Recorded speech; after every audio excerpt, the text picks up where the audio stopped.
Mike, turn your games down. Hi, welcome to our TMNT comic episode of Games My Mom Found. I am Mike Albertin, and who's attacking a toy from the 80s with me tonight? Flyborg Red Foxx.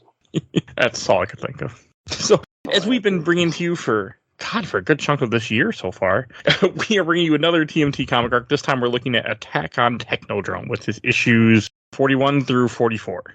Came out in 2014, Damn. the first issue. I expected this one to be a little further down the line.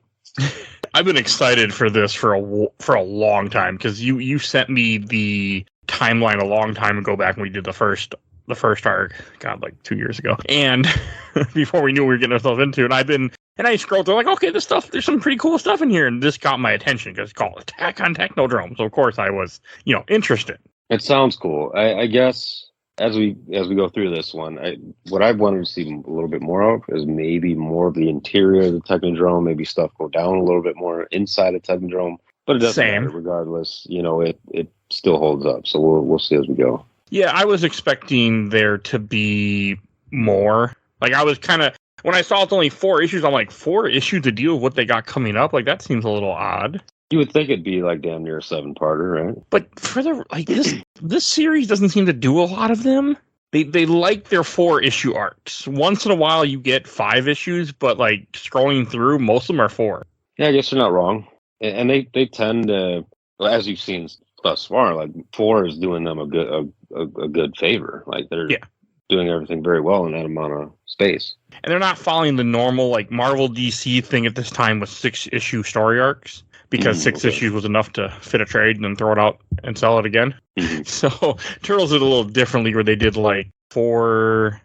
I think they would put other stuff in the trade, because there's always so much extra stuff they make. Something like that they did. I don't really know, because I don't have the trades, but I do. There's something to do with that.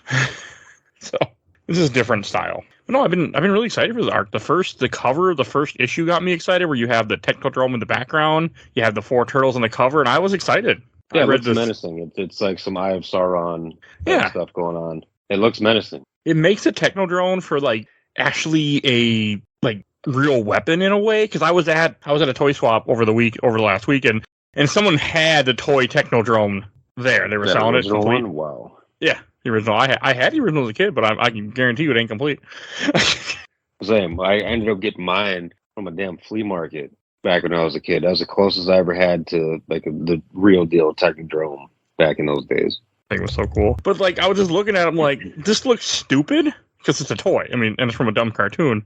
And I was reading the comic at the same time, like around the same week, and I'm like, damn, did they take something that is goofy and made it like menacing and cool in the same time? Well, I mean, when you think about it, like Krang himself, like the whole cartoon, anything that originated in that, well, not that necessarily like Utroms originated in the comics, I guess, but Krang the character originated in the cartoon, Technodrome as well. Like, okay, let's take everything goofy as shit and just make it palatable for these adult readers that are going to read this series. Yeah. I mean, they get rid of they have the giant eye at the top, but it looks more menacing. It looks more like a machine, not just a giant eyeball. It almost looks like AI, and it's not, because all it does is it's there to terraform and do what its user commands it to do. But I don't think it moves like either. This one doesn't. I don't think this one moves. No, as you can see, it's not really an eye so much as the original cartoon was like an actual eye. Fucking camera.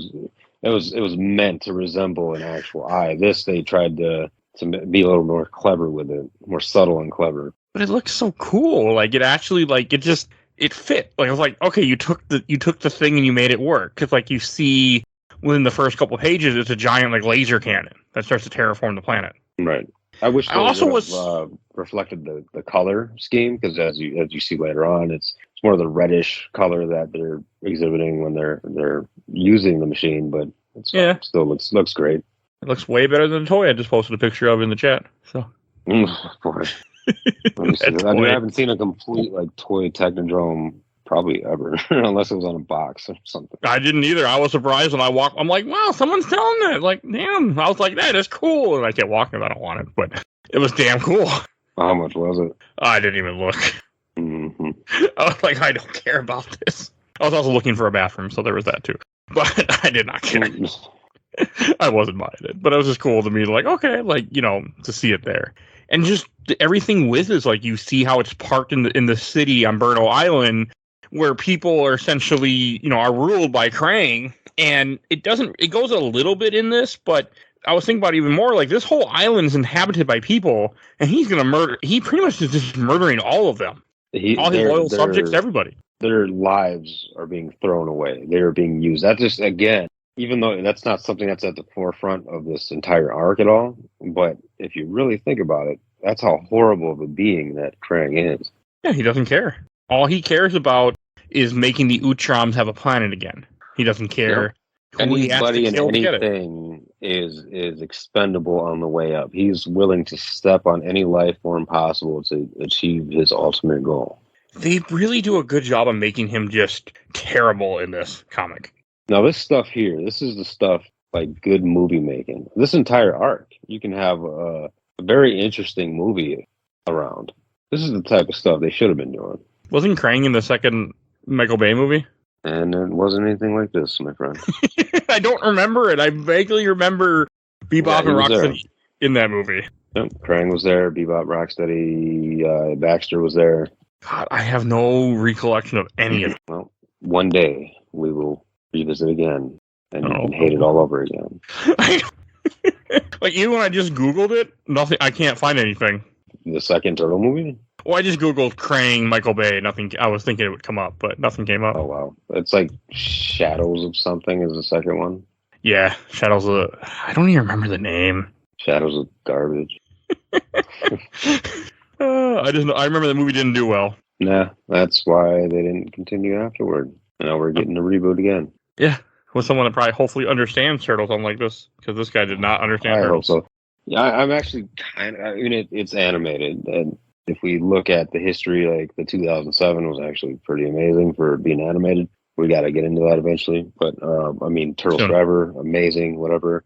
I'm expecting good things from this one, so we'll see. But the cast is actually probably the most interesting part to me. Like, one of the coolest casting decisions they made on this new one, and I was actually a little excited for it, is because in a live action, I want to see the guy, Gus Fring from Breaking Bad, as Baxter Stockman. I want to, like, anytime I read Baxter in the comics, I imagine that guy's voice. And it's so fair. Fitting. And now they're actually using him as the voice actor. It's a hell of a good actor, those two. So somebody had the same idea I did. And like, let's fucking get this guy. It makes sense. And somebody had the money and the movie rights, huh? Yes, indeed. But you get to see Stockman, like, right away in this. You see the Fugitoid because they're working, you know, Krang is... And how close Krang is, like, in the first few pages, you see them test out the Technodrome, and they take part of the island and they turn it, you know, into his planet. Like, he almost succeeded, you know. And I think that was also impressive how close he gets, and just how evil fucking Krang is. Right, and look what it takes to fight him off. I mean, you got to have this, what some would consider an unholy alliance here. And with like everybody involved are Would you say it's using the next deadly alliance? Yeah, Quan Chi is exactly what I'm talking about. Quan Chi would be which one would be Chinook? Krang would be Chinook. Quan Chi would be Shredder. In this case, yeah. Neither one is a sorcerer, but Chinook was more of a god, or was a god, or something. Something stupid. In this case, Krang is not far off. No. But no, you are right. I mean, essentially, because they have to, you know, like the whole idea that you get to see kind of what Donatello was up at the earlier, where he, you know, that last panel of the previous arc before the Ghostbusters, where, you know, he approaches Shredder with Metalhead, and you see Metalhead here, you know, talking with Shredder. Again, telling him the plan, telling him things are almost ready, and, you know, and of course, Shredder doesn't trust him, which I think is also cool. I mean, if it's Shredder, he's like, I don't trust him. And he shouldn't. I mean, can you imagine the opposite? Shredder's coming over here like, hey, buddies, let's take this guy down. They're going to be like, yeah, right, okay. They're not having it.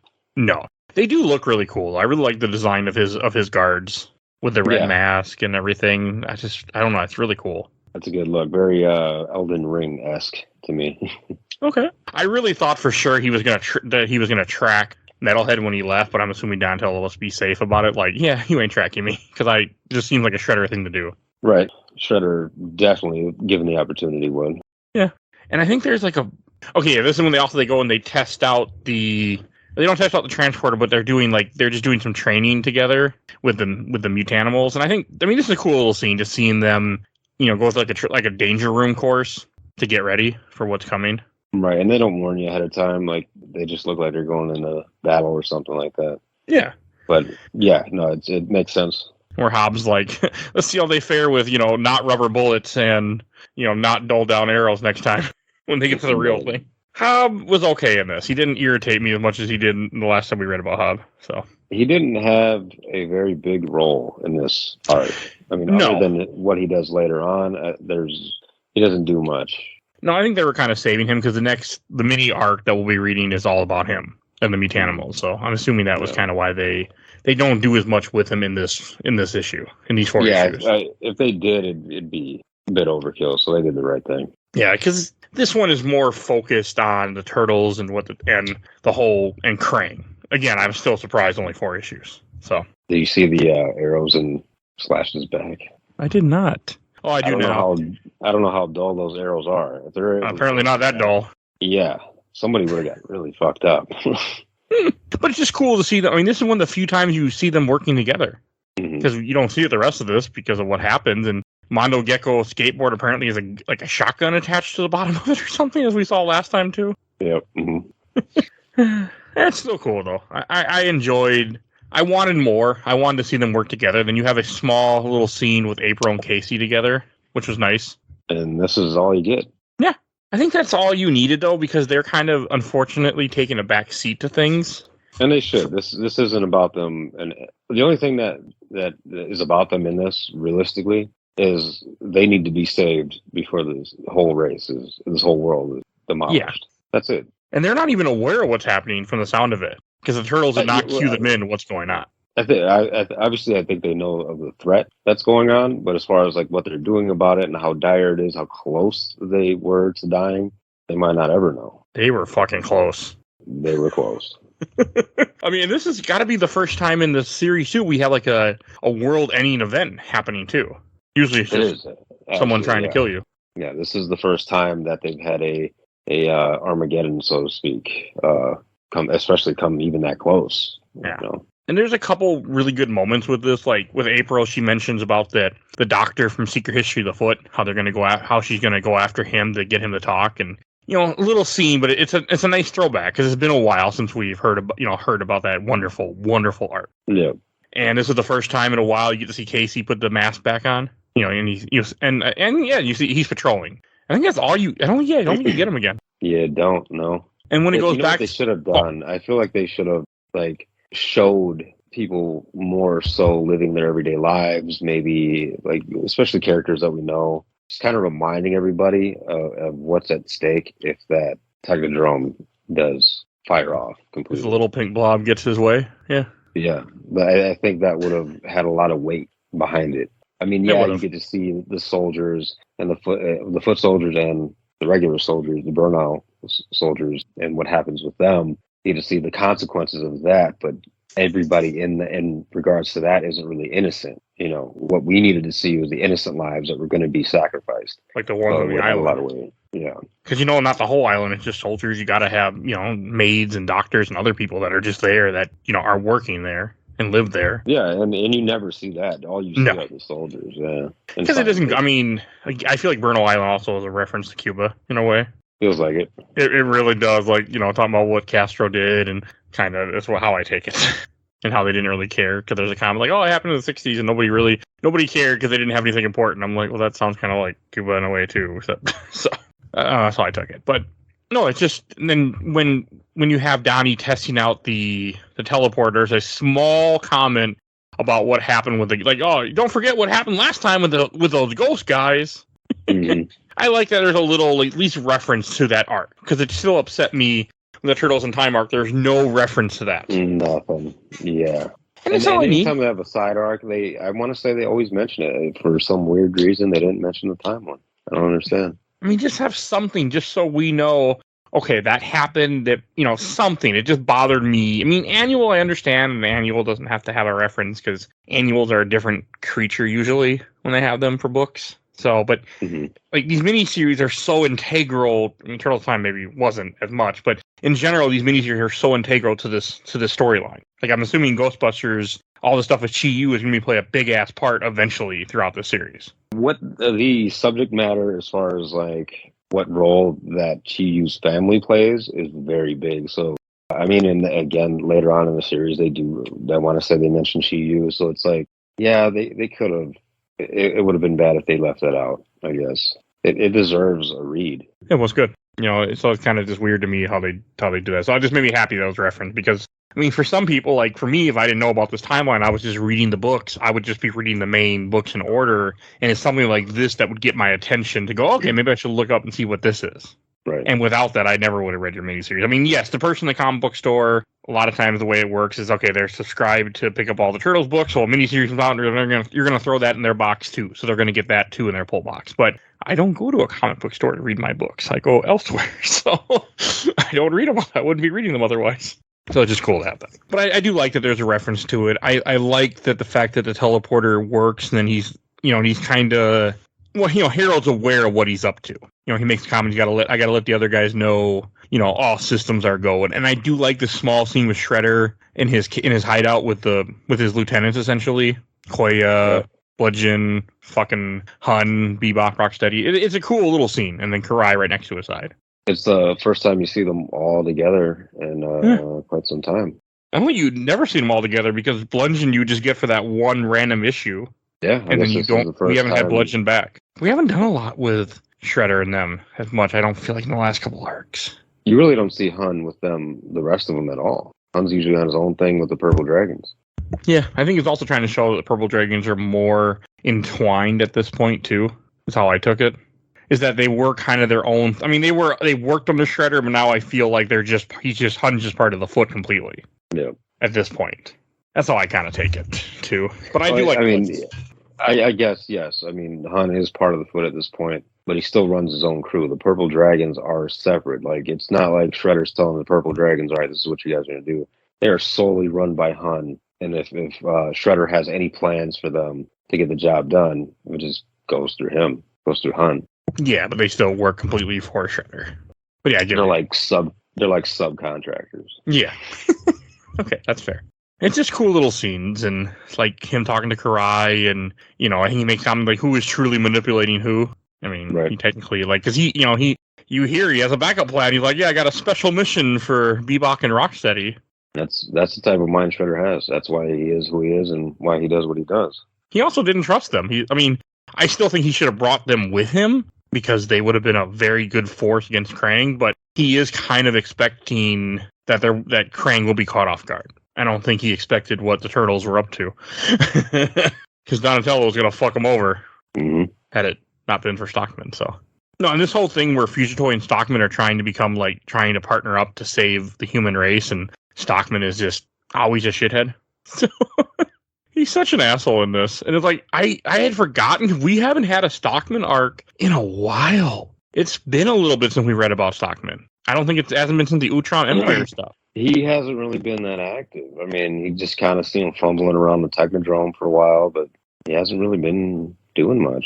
I mean, they hinted at him before as far as like he's got a plan and he's trying to outsmart Krang and he's trying to preserve his own survival. That's priority number one. So we get to see where all that time has been spent pretty much in this arc. Yeah, and it's just nice to have him back again, because I felt like it'd been a little bit.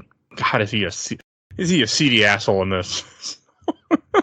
And then that scene where Krang is crawling around on the planet that he can, new Ultramon, where he can breathe and stuff. That's pretty eerie. Yeah. I mean, disgusting. The green slime from him as he just slithering along. Yeah, like very weird but fitting scene. Yeah, I like how he references his father though.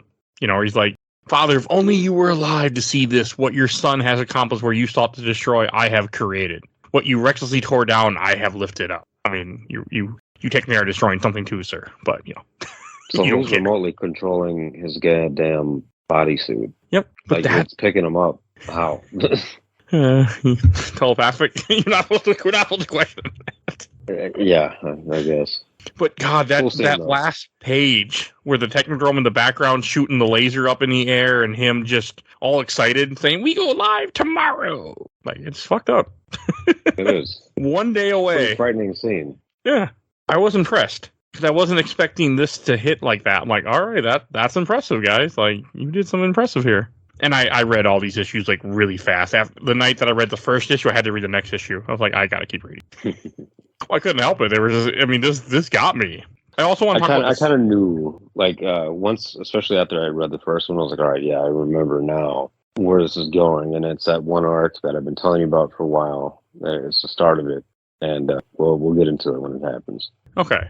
I have some questions too. And then issue 42, I like this cover too. It's just a Foot Clan cover essentially, where you have all of the Foot on the cover. Bebop, Rocksteady. Is absolutely hideous, but effective cover. I like it. Yeah. And there's, oh God, what the fuck is her name? Wolf Kitsune in the background.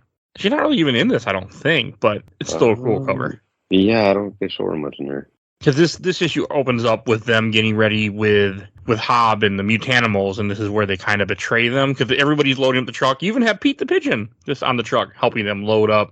And then they're like, Splinter's like, yeah, we got it. The turtles got to go. And he really should have just told them what they were up to, at least somewhat. Like, they have their own mission to do to pretty much save your fucking planet, you asshole cat. You know, not just be like, they got to go. Bye. Like something. He didn't show any trust to Hob. I mean, I get it, but he should have. So, the thing with Splinter is, this is one example. He's done it before already in the series, but this is one example of him making not always the best choices. But it kind of humanizes him in a bit. You know, that's what we all go through. We have a choice. Yeah, I mean, to make sometimes. He was a human who watched his father practice martial arts, right? Sorry, wrong canon. A little bit, buddy.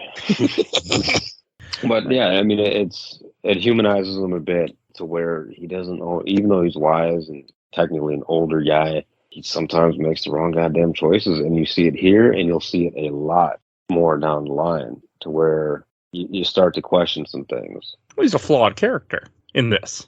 And he should be. I mean, I guess it's kind of cool. I mean, this did it before Last Jedi did it, essentially, where you have a character that is seen as his mentor, as this great, smart person who gives into their emotion, like Luke Skywalker does in the Last Jedi movies and stuff. Like, you kind of see that with Splinter, too. That's my comparison. But I like it. I just think they should have told Hob, but, like, Hob is pissed, which is he all should be. He wasn't, he's like, we're part of a team, and here you guys are just, like, kind of fucking me over. Last minute, too. It's not, hey, man, you could have given me a heads up or just consulted me, but... Like, I don't think he's even aware that Shredder's not there. That they heard his Shredder off somewhere else. Mm-hmm. And he just knows they're going in to attack Shredder. He doesn't know Shredder's not even there. So, I thought that was interesting. And then just, like, the stuff with seeing Krang getting ready to activate the Technodrome, and how Futuretoid, had this whole plan set up, and he's ready to Krang's just ready to murder him. Just kill the robot. Because he, tells him, oh yeah, Shredder's attacking today. He's ready to annihilate his ass. The drill just pops out of his arm, like, what you say? And let it. Fucking Krang is vicious. I feel like we're not going to get a lot of Krang after this for a while, though. You won't. I mean, and I'll just be flat out transparent about it. You're not. It'll catch up eventually, but we do get a needed break from him, at least for a decent while. Yeah, because we don't. There's an arc called Dimension X and Trial of Krang, and there's nothing until then that looks like it's Krang related. Yeah, so that's in the 70s. For now, right after this, we get to focus on Shredder and the pinnacle of the series that I've read. So Krang doesn't have a place in that. I'm glad they got this out the way first. And it's very serious. It's actually rather good arc. So to get this out the way and just get better from there is a testament to how serious they took the writing. Well, also to build up other villains, too. To build up Shredder and build up someone else that is going to play a big part, I assume, based on the way this arc ended. We'll get there, but... Yeah, and we'll see, too. And you enjoy everything you can about Shredder now. I think later on, at least the parts that I'm reading, it depends. I'll get your opinion as we go down the line. To me, I feel Shredder is not handled as well way down the storyline. Okay, like the hundreds where you are? At that point, he's starting to become more of the forefront, and I'm trying to look at him in the way that they want to present him. So we'll see when we get there, but yeah. I'm surprised he's still around that late. I figured they would have went a different direction by then, but I guess, like, you can't get rid of your main villains. Some way, shape, or form. I mean, Krang as well. I mean, he's still hanging on. And you got to think, like, biggest villains in this entire series, other than I guess the pantheon with the demigods and all that stuff. Yeah, no, Krang and like Shredder. for historical wise, like in franchise wise, these are their big characters. Yeah, like I don't think they should. You know, they are not only like well-designed characters, but they have the potential to just make so many almost infinite, like interesting storylines behind them. No, that's fair. And this, like, when Fugitoid does tell him, though, and then turns out that Stockman was aware of the whole plan the entire time. Mm-hmm. Because of his little... And it's cool, the Flyborgs come in, they come and play again, but this time he has a small version of them, too, that he uses as a spy. And the thing, and you saw that fly when, what's his name, slaughtered it, Harold slaughtered it. That was Baxter's fly. Oh, I did not catch that. That's what they're getting at.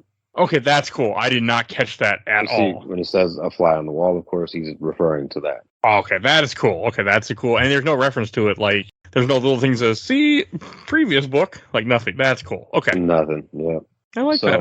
I wouldn't have caught that if you wouldn't have said it. But just anyway, this when Stockman tries to like bargain, or is that later? Oh yeah, no, this is when he tries to bargain. Says he wants to be safe, and he's like, okay, you get sanctuary. He's like, but our agreement. He's like, your incarceration is your sanctuary, fool. Krang's still forever ruthless. In this arc, I think you get to see, like later on, you see some bullshit from Baxter too. But I think in this arc, you really get to see just how selfish, maniacal, and just devious he is, and I guess overall dangerous. Baxter is a real piece of shit. Yeah, and he's like, you haven't had it in a long time of really seeing him for what he is, because he's been in the background for a while. He's been gone. Even early parts, he's just working with Krang, but this is the first time you really kind of see him taking charge in a way, and not just being Krang's henchman. Mm-hmm. So that was nice. I mean, more later in this arc, but it's starting. And then you have the Turtles back at Harold's where they're all going through, and this is when they find out that Donnie's not going with them because he has to stay behind. Yeah. But he doesn't even tell him what he's doing. Like, he doesn't tell him, I got to stay behind because Shredder's coming. And Harold even brings it up. He's like, why didn't you just say anything? I mean, because he told him part of the story. He told him, yes, we're doing this. Shredder's going to be there, but he left out the part, like, Shredder's coming through this portal, and I'm helping them get through the portal, and they're going to murder me if I screw them over. Well, he doesn't know that part yet. No, but he finds out soon. But that next panel, after they go through the portal, when you just see Metalhead lead them all there, I also didn't understand why they use his lab. They don't go somewhere more, that they're not using, because, like, this place is done once you show him. Like, you can't go back here now that you showed Shredder where it is. Well, what are you suggesting that they move the transporter? Or? Yeah, I guess you probably couldn't, could you?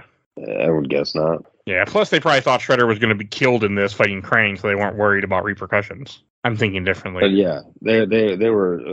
Well, even then, even if Shredder didn't die and like Krang died, somebody's going to kill somebody. They assume they're either going to annihilate each other or one is going to kill the other, and then they can take advantage of the other one to either kill him or incarcerate him or do whatever the hell they planned on doing.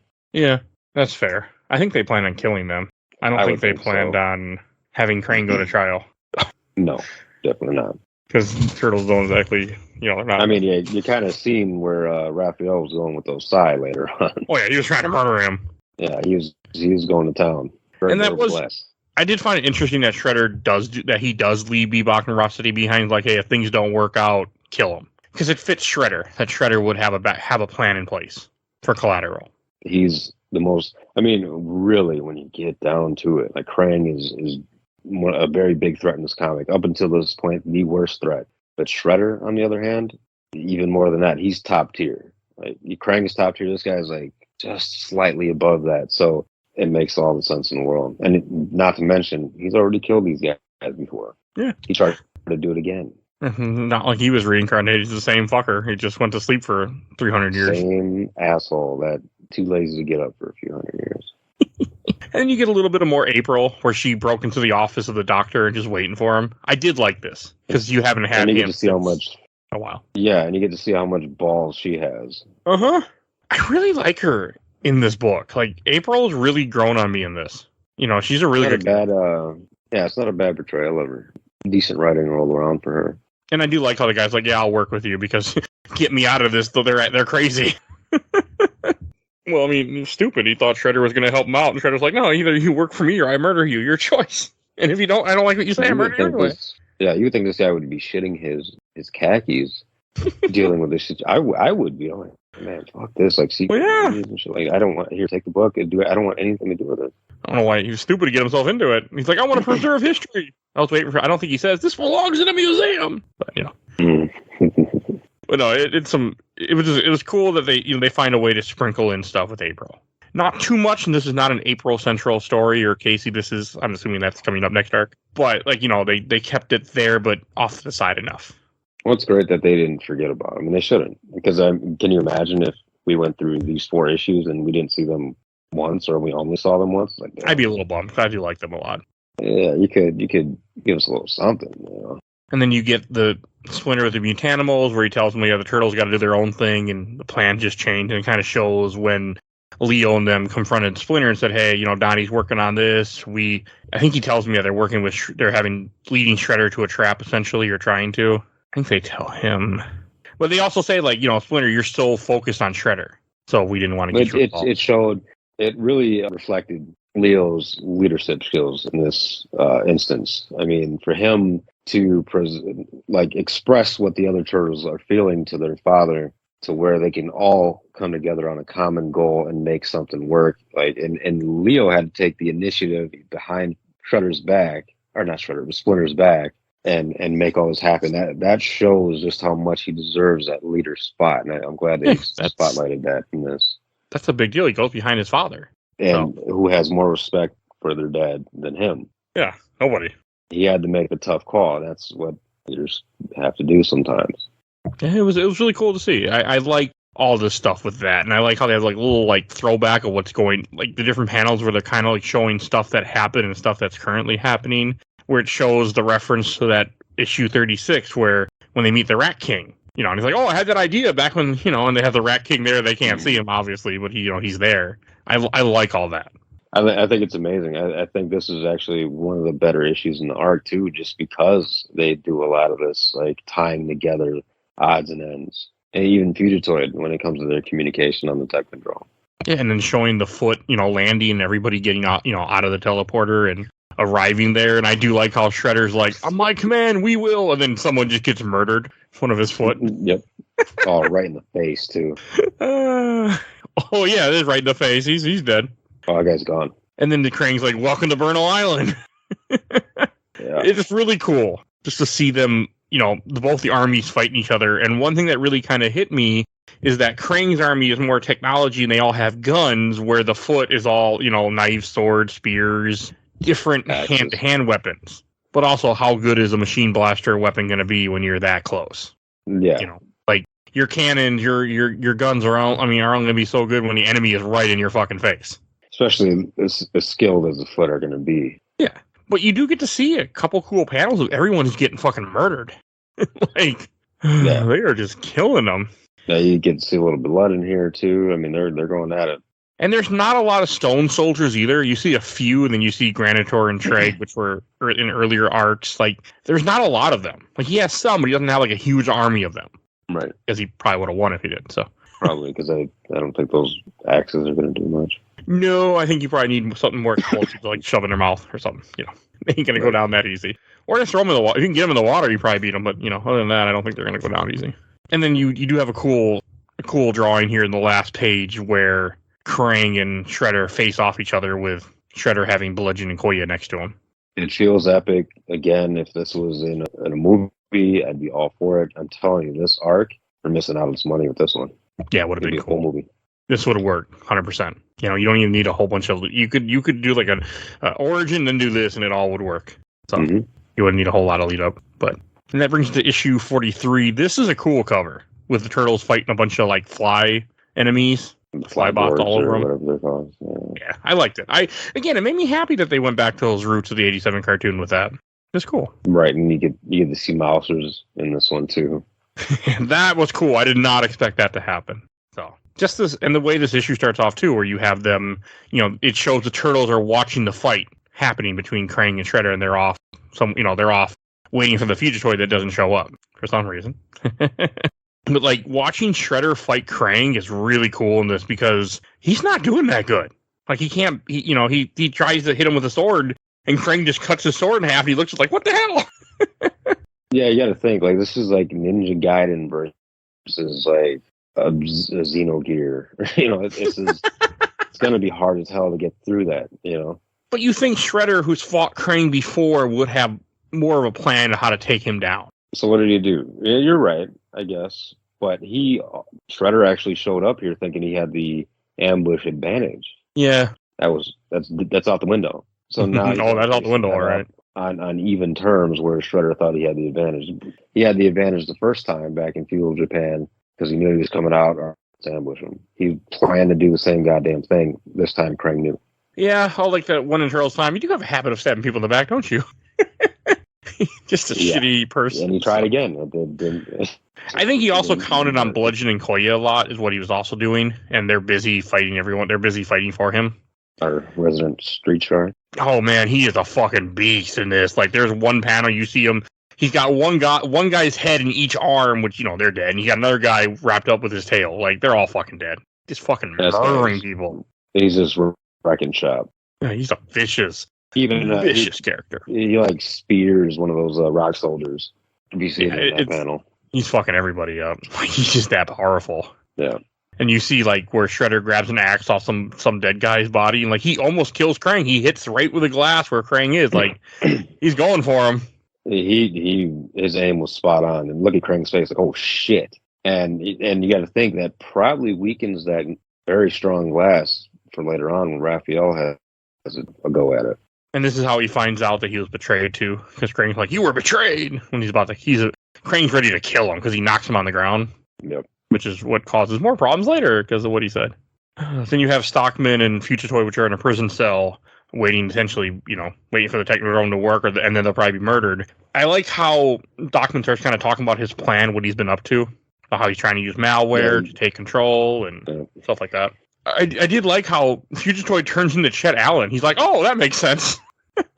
He's finally putting the pieces together, yeah.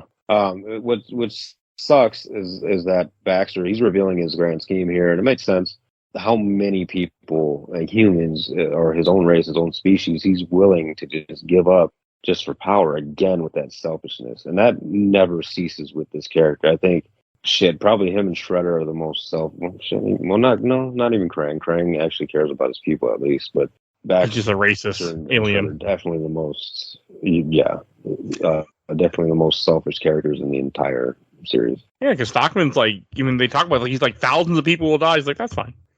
I'll have control of the most powerful weapon. Who cares? He's like thousands versus billions. Yes, he's not wrong, but yeah, it's still like, if you can stop it, stop it. Right. And then when Future Toy transforms to Chet Allen to get them to open the door, they're like, what the fuck? How'd this guy get in there? And then all of a sudden, Stockman's like, oh, I have another backup plan, and he hits a button, and just mousers come out of the vents. Tons of little mousers that look a little different. They're a little smaller, I think. But it's cool. It depends on the continuity. Like, in some they're really tiny, and some they're fatter or bigger. We haven't had mousers since like the first or second arc, so it's kind of cool. It's been 40 issues, really. Not 40, but we're in 40. We're in 44. It's been a long time. Yeah, mousers. That's usually how it works. Even in Mirage, like, they have their big arc when they're introduced, and then after that, they're the usual fodder, and if needed, they're pretty damn small in this. So yeah, I think he just made a different kind of them because, again, he's in a prison cell. Not literally right here, but he's been in prison essentially working for Krang. He's not in a good state. Mm-hmm. And I do like the stuff with when it goes back to Shredder's hideout with Hun and Karai, and Hun's just all irritated. They're just sitting there doing nothing. And then, he's about action, and Shredder gave him babysitting duty. Yeah, and then the Mutanimals busted. I do like that where Hobbs like knock knock, and he went home. Yeah, and they do a good job here. Like, you see, you get to see, God, what the fuck is the name of that hermit crab guy? Herman. Oh, yeah, okay. What a stretch, huh? Yeah, Herman the hermit crab. Who would have thought? Apparently not me, actually, in that second, but. I like that. You see him taking out a bunch of goons. You see Slash just punching the shit out of people. Gecko getting a combo going there. He's hitting a bunch of guys with a skateboard. I'm like, this is just cool. Every one of them are taking down multiple people with one effort. I don't see a certain pigeon though in this group, huh? Yeah, let's get Pete in here to. They didn't trust him. Die. Pete's gonna die. Or get them to join them. Fucking Pete. But it's cool to see, like, you know, and you see Slash beat the shit out of Hun pretty much. He's like, I remember you. You were beating the shit out of your son. He gives it back to him. Mm-hmm. It was good. And Splinter kind of, you know, goes after Karai and just fights Karai. And he's like, I don't have a beef with you. I have a beef with Shredder. I never use that term, but that's the right term for this. I mean, it makes sense. It does. I mean, you know, he's like, you know, and I like how he calls her Oraku Karai. Like, I thought that was cool. Mm-hmm. And it also makes sense that, like, Hob, they get the mutagen and they just leave. Which, you know, it fits him, what he's up to. And he feels betrayed by Splinter. So it's like, he's like, fuck Splinter, we'll just leave him, let him deal with it. Just leaves him fight Karai, which is kind of shitty. Oh yeah, he could have died. That would have been on him. And he would have had to deal with the turtle. But he doesn't give a shit, though. Well, he's pissed. He's pissed that they didn't keep him in the plan. I mean, I was a little irritated they didn't, because he feels like he's part of the group for the first time, and I feel like he probably would have been a good ally to have. And that's the thing with Hob. I think if you win him over 100%, like, look how loyal he is to his crew now. Yeah. You don't see any of that contention. As long as you reciprocate that loyalty and respect, he gives it back. And if they would have just told them what they're doing, I'm sure Hob would have understood. Like, if we don't go, here's a plan. We're going to lure out Shredder. We're going to go take out this giant machine that's going to destroy the world. Like, right, because, if you tell them, like, hey, Shredder's not even going to be there, and we can take the pickings of what's left, he could have understood that. Yeah, because he feels cheated. He's like, fuck you. I got what I want. I stole some mutagen. Fuck you. Yeah. And then when he goes back to the Technodrome and you see the turtles kind of sneaking around, they fight a few soldiers. I do like where Michaelangelo's like, eat Chuck, chumps. That made me laugh. That little panel.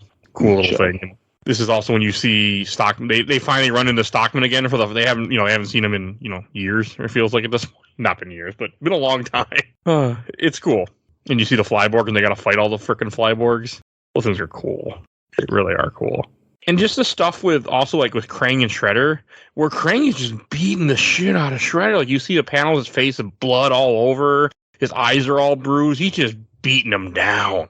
Yeah, he looks really bad here. And the only reason why he doesn't kill him because he finds out that Stockman escaped, so he changes his attention and leaves Shredder there for his men to kill, which doesn't work out very well. But like, if Stockman wouldn't have triggered the alarm, essentially he would have killed Shredder right then and there because he points a gun at him. He's about to kill him. Look how wobbly Shredder is too. He's not going anywhere. No, I was kind of surprised that Shredder didn't come more prepared to fight a giant robot. But then again, like you said earlier, Shredder used to backstab.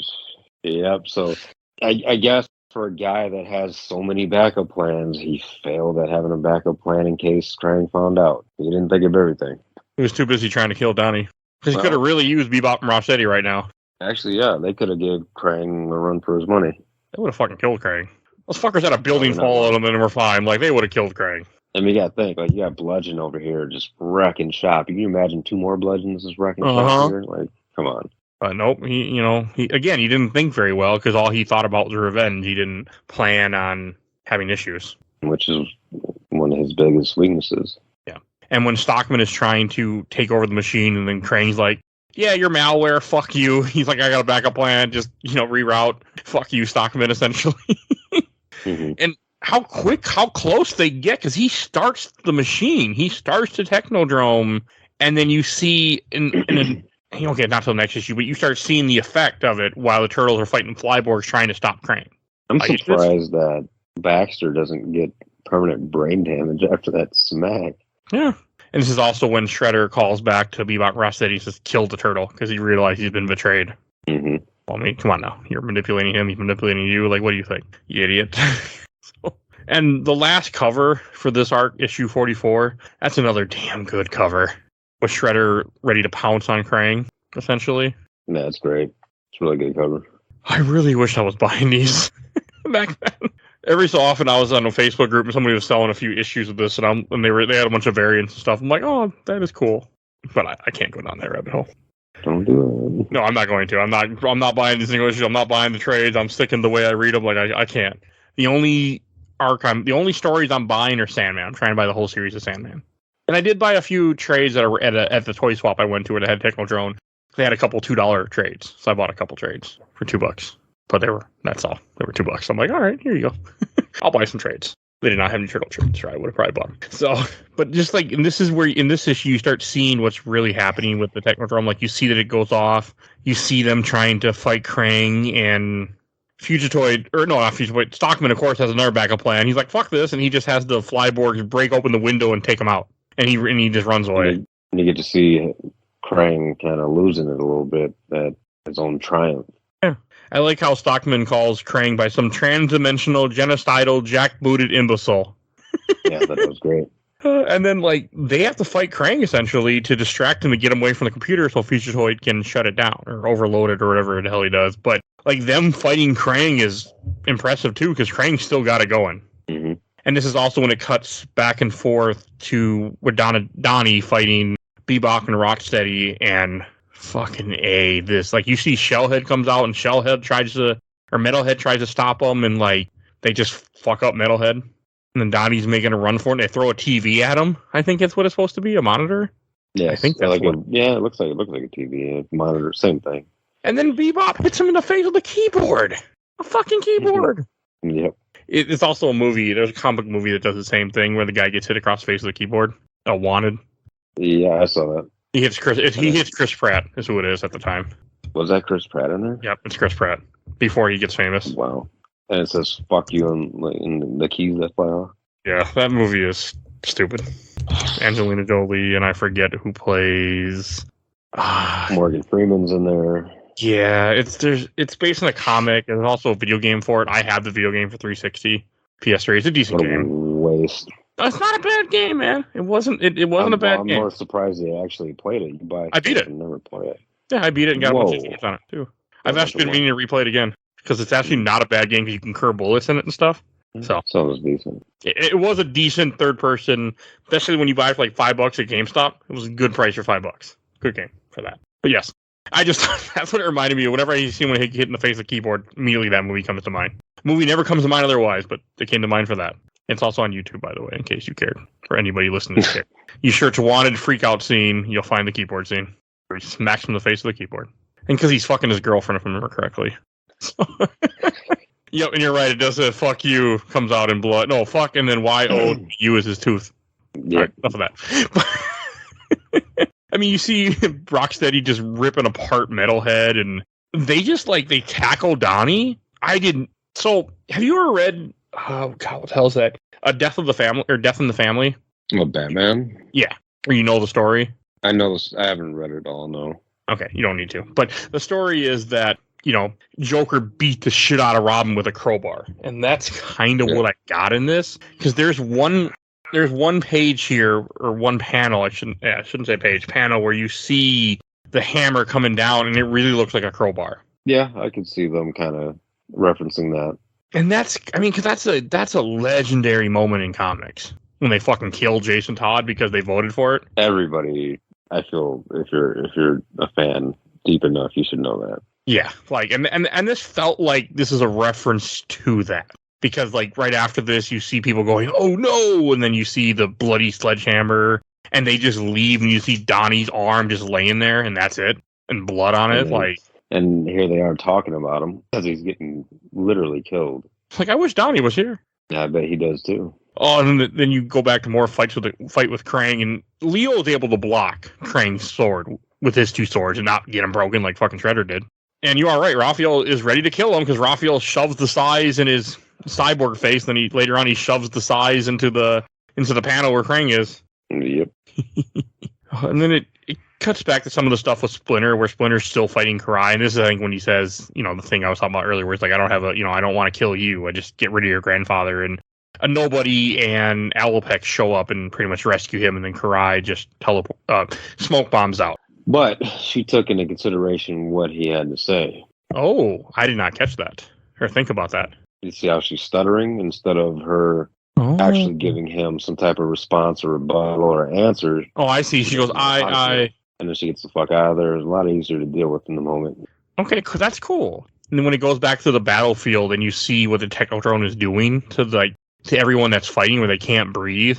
Shredder's dying, Bludgeon and Koya run away, all the Foot and Krang's men are all, you know, can't breathe. Like, it's brutal. Yeah, it's bad. A lot of people die here. Yeah. Do Bludgeon and Koya Bludgeon and Koya survive, don't they? Or do they die here too? They're getting fucked, but they get out of there. Okay, yeah, it shows them. They just leave Shredder. They're like, yeah, we gotta go. Yeah, what are they gonna do? I mean, Yeah. Koya, why didn't she take him though? Because She tries. They can't get to him. They think he's dead. I think they think he's dead, and he's too far away. I think from them. Yeah, and they're just gonna leave him. Shredder was gonna die here. This would have been the end of Shredder if it wasn't for fucking Stockman, and one of his flyborgs just picks up Shredder and drops on a boat. Oh, yeah, right here. They say he is no more. We have failed. They really think he's dead. Yeah. And he said, if that megalomaniac alien is stopped, your new partner, that's who. He tells Shredder. And then Baxter fucking things up again, because Shredder could have been killed right then and there. Yep. So this isn't the Baxter that loses an eye and loses a head and loses everything, body parts as he fails. Oh, God. Man, that fucking 03 cartoon gets fucking dark with that. First is an eye. I think eventually it's a body. Eventually he's just a brain. And eventually they destroy the brain too and put him in a computer. It gets bad. It's really bad in that cartoon. They fuck up poor Stockman. From what I've seen and heard, yeah. Just watch the recaps, buddy. There's some YouTuber did the recaps. Anyone listening to, just watch those. Don't bother watching that whole cartoon. Just watch the recaps. You'll get enough of the cartoon to understand it and like it and appreciate it without having to spend hours watching it. Unless you're someone that has plenty of time. Then go do it. But chances are you're not, because we're adults. So, well, most of us. Well, there's only 100 some people listen to these episodes. There's not a ton, so I'm assuming most are adults. But yeah, just going back with the fight, like the way that they do defeat Krang is that they use the little mouse robots to like electrocute him, essentially. One thing I did notice, Krang, while inside the bodysuit, he's using some sort of microphone to speak through the suit. When they got the sign in his face, I see. You notice, it's not, the sound isn't really coming out as well. And then once they shove it more in there, they get rid of the head completely. Look at Krang's response. You can't hear what he's saying. Oh yeah, it's just little dots. There's no words. Yep. So he was using that thing as some type of microphone. That's cool. I also like how Raph shoves those fucking mousers into the glass. Well, it fits what Raphael would do. Yeah, it was a good use. I also scrolled in really close to see if you can read them. I don't think you can't. So there's nothing there. I don't think so. You can't. Unfortunately, trying to get back to where we were. I was playing with zooming, and that wasn't a good idea while you're trying to record. So okay, then they find out they got to get out of the control room because everything's going to hell. Well, they shut down the Technodrome by kicking Krang into the power supply. Oh, that's what they were doing. Okay. Yeah, they kick him into it, shut it down, and from that point on, Krang is done. That's it. Yeah, and he's just screaming no. I like how Fugitoid's like, I could leave you here because your people will be fine. They can live in this little area of the planet, but you're coming back with me. And he takes them. Pay attention to that. That portion of Earth or the world is now completely terraformed. I think it's just the island. It is, and that's what I'm getting at. So pay attention to that. It will play roles later on. Okay. And then you see him teleport Krang back to Dimension X, which we haven't seen since the first time we get introduced to Krang a long time ago, it feels like. Yep. Neutrinos you haven't heard about in a while other than the professor himself, and then we get to finally see them again. Issue 20 was the last time we've seen them. Long time. A long time when we read all the freaking side stuff too, yes. Yeah. So that was cool. Then the turtles teleport back home. And this is when they find out something's wrong and everyone's crying, and then they find Donnie. His shell is broken, I guess, right? Is what happened to him? Yeah, they in one of the panels it shows us his broken shell. You can't really see it on the last one, but I think in the earlier one when they actually break it, you can kind of see it's opened up. So is this the spoiler that you were talking about back then for Vengeance, or is there something else coming still? This has nothing to do with Vengeance, by the way. Okay, so there's something else coming. Because a long time ago you told me there's something happens around issue 50, and I was just wondering if this was it by any chance. Nope. Okay, that Vengeance is something else. Man, when you get there, yeah. Well, you think, this is great. This is amazing right here. What they do with Donnie, like it shocked the shit out of me. I didn't know what to expect. Even this is like a very slight step down from what we get in Vengeance. Okay, I was just like fucking A. I mean, again, I know Donnie's not dead because he's in the fucking current issue, so Right. So again, like this is I remember I told you that most turtle, like almost each turtle gets their own arc when it comes Yeah. to the series. So pay attention to where we go with Donnie after this. It's very intriguing, very thought provoking. Overall, I feel as good writing. So pay attention Okay. to it all. No, I'm excited. I couldn't believe it. I was like, wow. And I fucking can't wait to read Vengeance. And look at this unfortunately, we got to panel. read a different arc before we can read Vengeance. So. Pay attention to this final panel at everybody's reactions. So you got Raphael, like responding with angry, anger and sadness together. He's responding completely with anger down there. Mikey just breaking down. Leo feeling like shit, but trying to hold it together for his family and to figure out what's next. This, I think, accurate representations all around. Yeah, Angel's crying, Alopex is crying, Splinter, Michelangelo's crying. Yeah. You got Harold taking his headset off because what else is there to hear and say at that point? He's living it with him. And then I cannot fucking wait to see where this goes. Pay attention to the broken bow staff also. Oh yeah, because they break his staff when he's fighting Bebop and Rocksteady, which makes sense. The staff would be useless against two giant fucking monsters. There's some cool shit, man, that with Donnie after this that will last until like the rest of the series, as far as I know. Okay. That comes from this. Oh, fucking can't wait. And that's the end of this arc, Attack on Technodrome. Yep. The next arc that we'll talk about, unfortunately, is Mutanimals, which is a miniseries of 4 issues. Then we jump into. I just want to fucking read Vengeance, man. Okay. It's not bad. As far as I remember, it's not bad. No, from what I've seen, I can tell you right now, I'm going to probably read it tonight. Now that we're caught up, but from what I've seen, I looked at like a page or two. It looks like it could be interesting. I've seen a couple covers, so I'm sure it'll be fine. It's more of just like I said in the Ghostbusters thing. It's just like I've been so anticipating this, us to get there, and like anything in my way is like, fuck you, get out of my way. I got stuff to read, type of thing. Yeah, you got to think it's going to be a little lighter. In some cases, it's going to be a little lighter, and that's something we need in between this arc and Vengeance, because Vengeance is a real deal. Not pulling any punches, it's gonna fuck you up. I can't fucking wait to read it, man. 6 issues though. You need something like a buffer like this, so they timed it right. Well, that's why we're taking a break after Vengeance from the TMT stuff and going on to some other TMT stuff. Because when you get to that point and you see just the pinnacle of that story, the climax of that story, you're gonna feel good. You're gonna feel satisfied at what you get to see, and you'll be content for quite some time. When we deviate to the other shit, you're gonna feel okay. Okay. Feels like the end of a movie. It's amazing. I can't wait. And then that brings us to Shelf Stacker Box. And why don't you go first? Yeah, I think it's pretty evident. I'd shelve this. I think very movie-esque. I think for me to even say that to even begin with is a testament to just how good, not only how good the writing is, but how good the action scenes are put together. They just have so much good material here. A lot of loose ends that were tied up here, and it continues or begins better arcs or more interesting arcs even afterwards with Donnie. Donnie's situation lasts even after Vengeance. I mean, it's very, very interesting. So definitely would shelf it. Okay. I'm also going to put it on the shelf. I really enjoyed this. I didn't know what I was going to think. I was pretty sure I was going to enjoy it, but it blew me away how good it was. I read it very, very quickly, too. I didn't want to put it down. So, super damn good book. Now that you say that, like some of these arcs, it does take me a little bit longer to read. And I don't want to say it's a chore, but I do have to force myself sometimes. Like, all right, I need to get these done. This arc, it was not the case. Like, got right into the first one. I was like, "Yep, know where it's going. I need to even read more, even though I've read it before." But that's how good it is. Yeah, I read this twice again. I actually read 2 issues today.